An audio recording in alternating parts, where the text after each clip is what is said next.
Bejn Lulju u Settembru li għadda l-Gvern kellu surplus fil-finanzi tiegħu ta' aktar minn 154 miljun euro.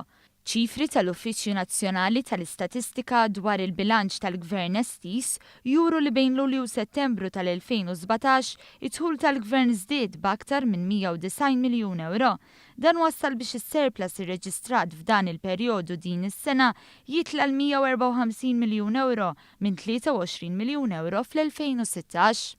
L-Uffiċċju tal-Istatistika qal li żieda ta' kważi 20% fid-dħul tal-Gvern kienet riżultat fost oħrajn ta' żieda ta' 91 miljun euro minn dħul mit-taxxi u mill-ġid. Kienet irreġistrata wkoll żieda ta' kważi 69 miljun euro f'taxxi fuq il-produzzjoni u l-importazzjoni u 20 miljun euro oħra f'kontribuzzjonijiet soċjali. L-istatistika tal-NSO turi li l-infiq tal-Gvern fit-tielet kwart tas-sena żdied bi 58 miljun euro meta mqabbel mal-istess xhur tal-2016.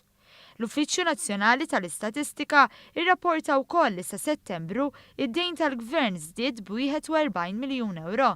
Sa dan ix-xahar ukoll il-garanziji tal-Gvern fuq id-dejn naqsu b'9 miljun euro u kienu jammontaw għal 1400 miljun.